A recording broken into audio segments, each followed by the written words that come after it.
Today I'm going to show you how to get every item related to the new Burning Blade World event and skeleton camps. Alright, first things first, every single one of these items can be purchased from the vendor you'd expect it to be purchased from, so ship cosmetics from the shipwright, weapons from the weaponsmith, and so on. But each of these items is either locked behind a commendation or milestone. We'll talk about the milestones in a bit, but for the commendations, they're all one of the new Flame Rises commendations. If you want to track them, go into your menu, Pirate Log, Reputations, Build Rats, and then the Flame Rises. We'll go through every single one of these commendations and how to get them in what I hope will be the most easy to understand order. So first things first, there is a new world event added to the Sea of Thieves. It's called the Burning Blade. Now world events are categorized by their big crazy cloud things in the sky. There's a whole bunch of them and they all look different, but this is what the Burning Blade looks like. Now once this world event spawns, it'll create the Burning Blade somewhere near the center of the map, kind of around the Sea Dog Tavern, and then the Burning Blade will just kind of sail around until someone interacts with it. Once you head over to this world event, you'll see, of course, the Burning Blade in all of its fiery glory, and you'll be able to fight it. Now the Burning Blade acts effectively like a normal galleon, except it has a couple extra cannons, and it has the Ashen Roar on the front, which means if you sail in front of it, it will fire this big fire blast that will deal a little bit of damage to your ship, but will set a lot of stuff on fire. This is most devastating to galleons, so if you're on any other ship type, you don't really have to worry about it, but on galleons, it can be quite a pain. Now, essentially, to clear this world event, what you're going to do is just shoot the heck out of this ship. Eventually, once the ship would be sunk, so full of water, you'll see this orange pulse of light come out of the ship, and you'll see this big, the Burning Blade defeated banner. When this comes up, you have a choice. You can A, sink the Burning Blade and claim its treasure, which is not advisable, or B, board the Burning Blade, go into the captain's quarters, which is back here, and vote to take it over. If you take it over, your ship will sink, and you will become the new crew of the Burning Blade. Quick note with the voting though, it takes a second, like you have to fill up this bar, and once the banner for defeat shows up, you have a couple second grace period before you can pledge yourself. So you have a second to get over there, just so you can't like tuck on the Burning Blade and then take it over as soon as someone else takes it out. And also you need majority of your crew to vote to take over the blade. Really, once you get the defeated banner, you should just send all of your people over there and vote it down as fast as possible. Unless your ship is like imminently sinking, because I'm pretty sure your ship has to be within proximity to claim it, though I'm not actually certain about that. Now once the Burning Blade is claimed, it will become fully repaired, all the water will drain, all the holes will be repaired, and you're the new crew of the Burning Blade. Claiming the Burning Blade will also progress the commendation Captain Flameheart's Chosen, which to get you'll have to claim the Burning Blade 5 times, and this will also unlock the title Crew of the Burning Blade. Once you're in the captain's quarters, you can also walk over here and read Flameheart's journal. This will get you the commendation Fiery Diary. Now once you're on the Burning Blade, you're probably going to want to take a look around the ship itself. One of the important notes is the stairwell to the lower decks is in the front of the ship instead of the middle, and the ammo chest and armory are right beside that. Other big difference, the helm will have a lever to the left of it, which will trigger the Ashen Roar. You can trigger it by holding down the interact key and pulling this lever down, which will fire a giant fire blast out the front of the ship. If you use this fire blast and hit enemy player ships directly with it 3 times, you'll get the commendation Hot Shot. This commendation, by the way, is crew-wide, so you don't have to worry about who's pulling the lever. Everyone will get progress for it. I should also mention the Ashen Roar has a pretty significant cooldown of about 2 minutes, and you can tell how much is left on the cooldown based on looking at the lever, and the closer it is to all the way back up, the closer the roar is to being ready. You can also tell by looking at the front of the ship. When the Ashen Roar is ready, it'll look like this. Now another very important thing to know about the ship, if you go all the way down to the lower deck, you will find the treasure hold, which holds all the treasure you would have gotten if you destroyed the Burning Blade. Inside you'll find a couple trinkets, but there's 2 particularly interesting things in here. The Obsidian Ashen Wind Skull, which is essentially an Ashen Wind Skull, but it also has the power of the Horn of Fair Winds, which means if you use it, it'll both set people on fire and push them back. Now this skull is actually important for a commendation, but it's a weird one, so we'll get to it in a minute. You might not be able to progress it at all. And the other potentially interesting loot item in here is the Chest of Fortune, which will be in every single Burning Blade for the remainder of Season 13. After Season 13, this chest will probably move, but you can sell this to both the Reapers and the Gold Hoarders, and if you sell enough of them, you can get parts of the Fates of Fortune set. Another important thing with the Burning Blade is it has the anchors, sails, and masts of a sloop, which means the sails and anchor can be raised very quickly, and the masts, while they can be knocked down, cannot be knocked down with 1 chain shot. You either need to hit it with a chain shot and a cannonball, or 2 chain shots, or 3 cannonballs.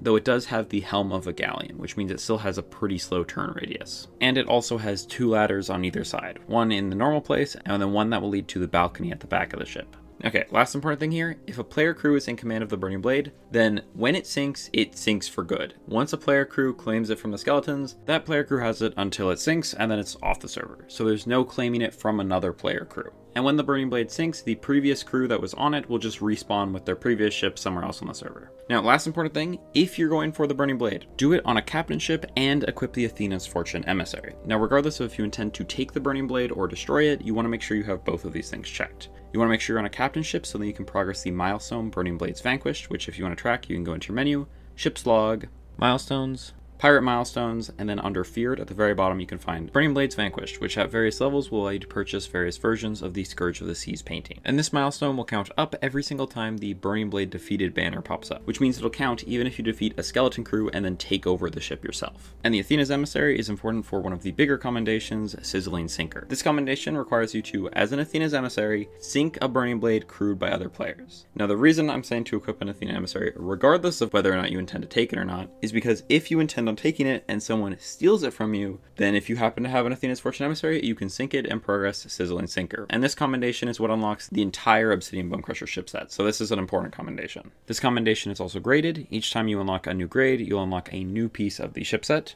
and to get the max grade, you'll have to sink 10 Burning Blades. Okay, now that's the basics of the Burning Blade. There's a couple other important things, but they relate to skeleton camps, so we'll do those next. First of all, there are 6 skeleton camps scattered through the Sea of Thieves, 2 in each of the main zones, and you can find them on the map pretty easily by looking for this little flaming heart under them. Once you get to a skeleton camp, you'll find a tower in the center. You can walk up to this tower, use your lantern to light the 2 braziers, and then you can either descend on the elevator or run down the stairs all the way down to the bottom. Once you get to the bottom, you can walk into this big star chamber. Now each of these star chambers are mechanically the same, but they look very different. Now the first thing you're going to want to do when you walk into one of these skeleton camp chambers for the first time is go locate one of the notes. This is for the commendation Friendship and Freedom. Every single one of these camps has 1 of 6 unique notes, and once you read them all, you'll get this commendation. In the Temple of the Enchanting Widow on Shiver Retreat, when you walk in the left corner on these little rocks over here. In the Temple of the Carefree Prince on Barnacle Cay, you're going to want to walk down and immediately jump off the stairs to your left, and you'll find it on this rock right here. In the Temple of the Fair Panther on Lookout Point, you can find it by going down into the temple, and then going right over into this side room here, and you'll find it on this table. In the Temple of the Fatherly Owl on Lagoon of Whispers, you can find it by running in and going up these stairs over the ritual door, and you'll find it up here. In the Temple of the Sunstone Fox on Peccaroon Palms, you're going to want to walk into the temple and go to your left, and in this little cart, you'll find the note. In the Temple of the Veiled Bat on Blind Man's Lagoon, you're going to want to walk in and head to your left, and then you're going to want to walk all the way around over here to this table where you will find the note. Again, once you read all of them, you'll get the commendation Friendship and Freedom, which will also unlock the Veiled Bat tattoo, which looks like this. Alright, now let's talk about the puzzle for the skeleton camps itself. First of all, to activate the puzzle, you're going to want to walk into the middle of the room, take out your lantern, and light the Stargazer here. Once the Stargazer is lit, it will project a beam, and the star ring at the top of the room will activate. Now, if you get on the Stargazer, you can then look up at these stars, and every time you look at any particular star that's part of a constellation, you'll be able to see the constellation illuminated with an image of it behind it. Now, if you hold left click on PC, I'm not sure what it is on controller, you can focus the Stargazer's beam. When you do this, you won't be able to see the projected shape of the constellations, but you'll be able to light the individual stars. If you light all of the stars in a specific constellation, it will light up that constellation, which will then either progress or regress the puzzle. Now, if you get off the Stargazer and walk back here, you can also find a wheel. Turning this wheel will turn the entire star ring. There will be certain parts of the star ring you won't be able to hit at any given point because of objects covering them, so you have to strategically move the star ring so you can hit all the stars you need for each specific constellation. Now, for the sake of being able to actually see what we're looking at, I've compressed the star ring into a singular image. So this is what the entire star ring looks like, and it's consistent between each of the skeleton camps.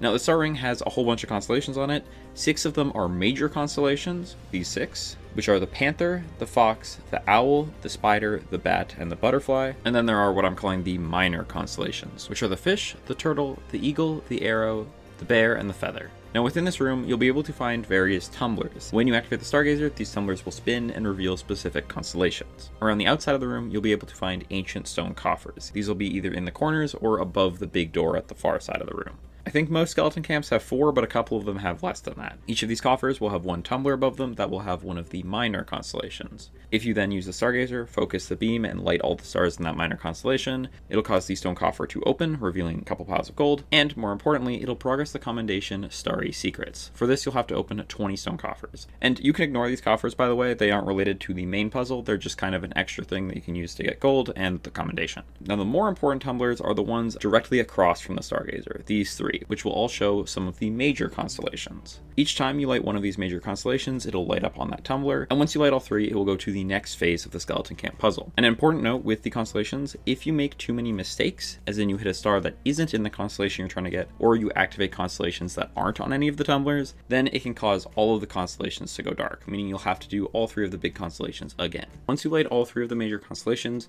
you'll get the commendation associated with that skeleton camp. One of these 6 here. Once you've completed all the skeleton camps, you'll also get the commendation Astral Projection, which will allow you to buy this tattoo.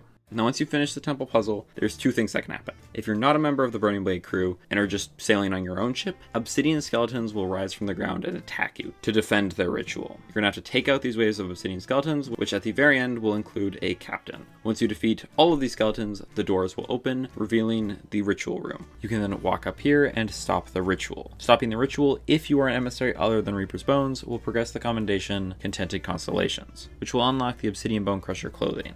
And we're not sure what the max grade of this requires yet. Once you stop the ritual, you'll be able to pick up this Orb of Secrets, and you can sell this to any of the 3 major factions, Order of Souls, Merchant Alliance, or Gold Hoarders for 20,000 gold. And once you sell 30 of these, you'll get the Commendation Orber of Souls, which will allow you to purchase the Cracked Orb Lantern. Also, really quickly here, there is a milestone that is essentially the same as Contented Constellations. It's called Skeleton Camps Conquered, and it will track the same, except instead of an emissary, you need to be on a captain's ship. This one will also unlock the Obsidian Bone Crusher Captain's Furniture. And I should also just quickly mention, if you're in the Temple of the Veiled Bat on Blind Man's Lagoon, then inside the vault you'll find this skeleton. Examining it will give you the commendation Lost Legend and allow you to purchase the Family is the Real Treasure trinket from the shipwright.